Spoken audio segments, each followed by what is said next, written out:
Selamat datang di channel Go7 TV. Pada kesempatan yang berbahagia ini, saya akan melanjutkan kembali alur cerita dari film drama history China yang berjudul Radcliffe Part 2.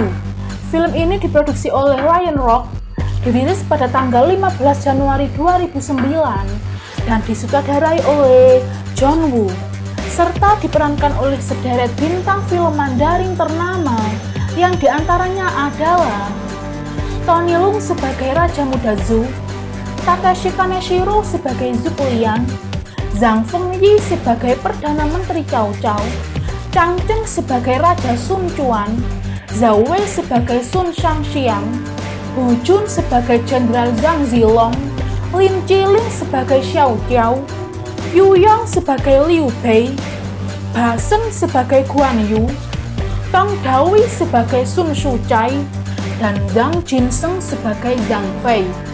Sebelum kita masuk lebih dalam lagi ke alur ceritanya, jangan lupa siapkan teh dan cemilannya. Selamat menyaksikan.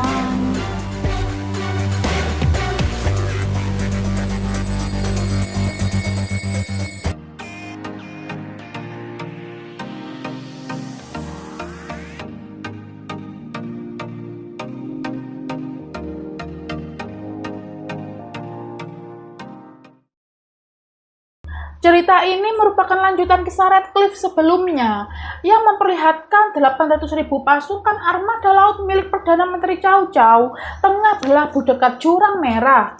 Sementara Raja Muda Zhou dan Zhuge Liang tengah mengatur strategi dengan meminta Sun Shangxiang untuk menjadi mata-mata di kamp Cao Cao dengan media merpati.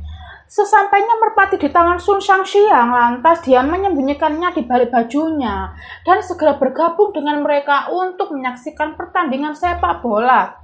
Pertandingan itu pun berjalan cukup sengit, di mana salah satu dari mereka yang bernama Sun Shucai lebih dominan dalam bertanding. Setelah pertandingan usai, Sun Shangxiang hendak mengirim merpatinya kepada Zhuge Liang, namun tak disengaja merpati menabrak wajah Sun Shucai. Dari situlah mereka terlibat obrolan singkat. Sun Shangxiang memperkenalkan dirinya sebagai Piggy. 我这样，你 南方人热情。 Karena pengaruh COVID-19, sejumlah tentara Cao Cao banyak yang terbaring sakit. Tidak hanya sakit, banyak dari mereka yang mati berjatuhan hingga menjadi tumpukan jenazah. Dan kabar itu sampai kepada Zhuge Liang melalui merpati yang dikirimkan Sun Shangxiang. Mereka yang mendengar pasukan Cao Cao mulai melemah, lantas berpikir untuk menyerang mereka. Namun Raja Zhou menolaknya karena ini merupakan perang terhormat. Scenes kembali di kamp Cao Cao memperlihatkan mereka yang tengah melangsungkan upacara adat kematian puluhan tentara dengan cara menghanyutkan mereka. Dan sampailah ratusan mayat tersebut di kamp Raja Zhou. Zhuge Liang yang melihat banyaknya mayat bergelimpangan segera mengecek penyebab kematian mereka. Begitu Zhuge Liang mengetahui apa yang mereka derita, segera dia memperingatkan tentaranya untuk tidak kontak fisik dengan mereka. Namun semuanya sudah terlambat. Raja Zhou yang baru saja tiba langsung berspekulasi bahwa Cao Cao tengah menyerang moral mereka. Malam harinya, Raja Zhou memutuskan untuk mengkremasi tentara yang bukan miliknya.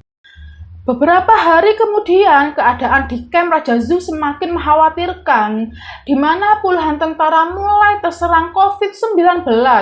Sementara bahan persediaan obat semakin menipis, Liu Bei yang depresi dengan keadaan tentaranya memutuskan untuk mundur dan membuat rencana baru dalam berperang, lantas memerintahkan tentaranya untuk meninggalkan kamp Raja Zhou.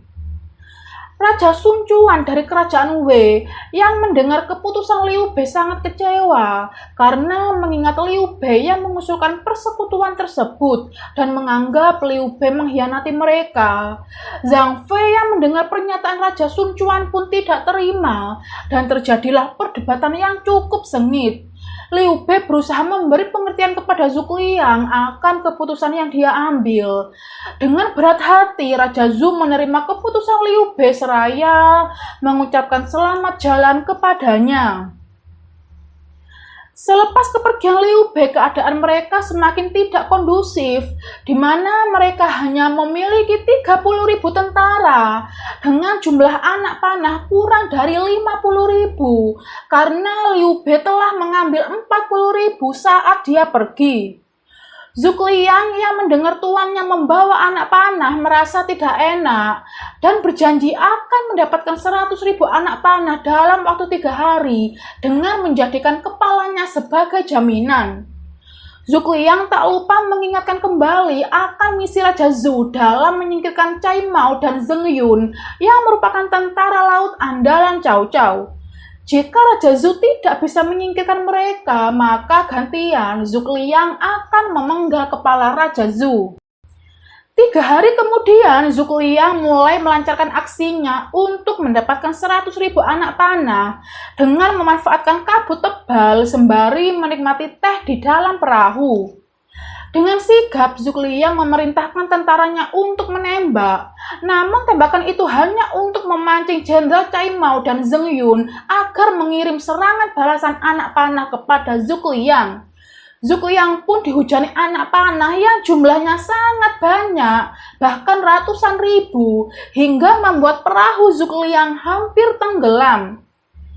Di sisi lain, Perdana Menteri Cao Cao memerintahkan tentaranya untuk memanggil Jenderal Cai Mao dan Zheng Yun untuk dimintai keterangan.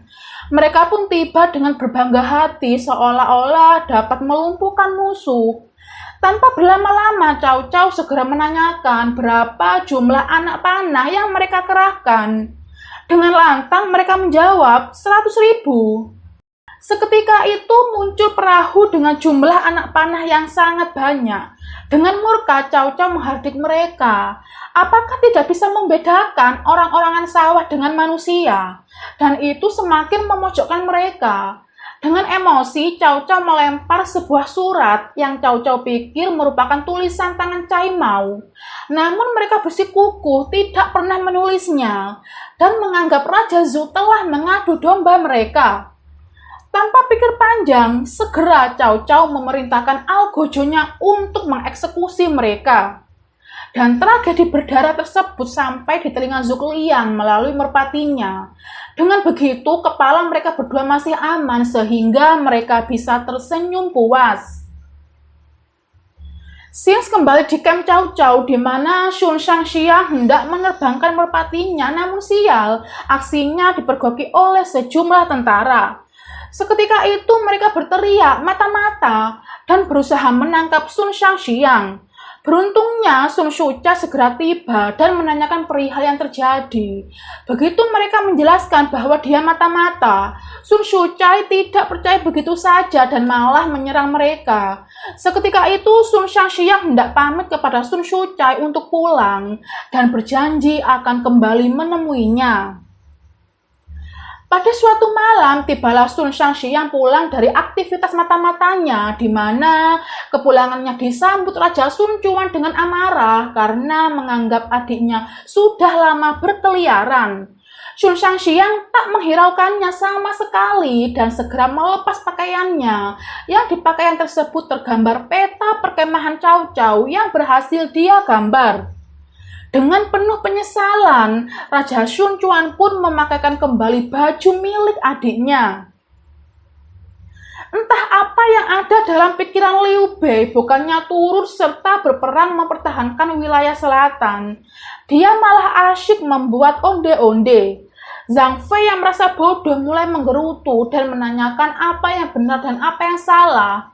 Namun Liu Bei bersikeras bahwa apa yang dilakukannya sudah benar. Tak menunggu waktu lama, mereka mulai meninggalkan Liu Bei satu persatu untuk bergabung dengan Raja Zhou dan pasukannya. Sungguh di luar dugaan, Xiao Cao yang merupakan istri Raja Zhou mendatangi kamp Cao Cao seorang diri dalam keadaan mengandung 3 bulan. Setibanya di dalam, dia mendapati lukisannya terpampang di setiap sudut ruangan.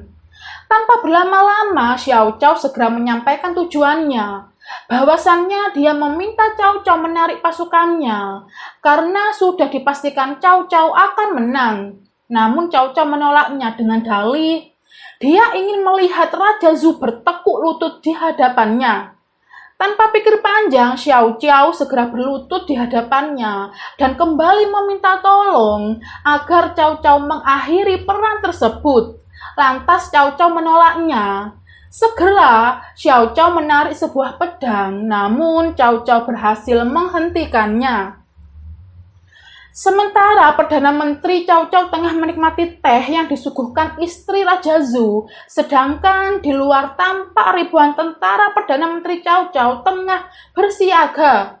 Salah seorang jenderal yang sudah mulai panik karena angin mulai berubah, berusaha menanyakan keberadaan Perdana Menterinya. Dia sangat syok ketika tahu bahwa Perdana Menterinya tengah ngeteh bersama. Xiao Cao yang tengah bersama Cao Cao sengaja menghambat langkah Cao Cao hingga menunggu angin utara berhenti bertiup. Kembali di kamp Raja Zhu untuk melancarkan strateginya, Raja Zhu memerintahkan jenderalnya untuk menyiapkan 10 kapal api pada pukul 2 dini hari. Tidak hanya Raja Zhu, Liu Bei, Guan Yu, dan Zhang Fei kembali bersatu dengan mereka.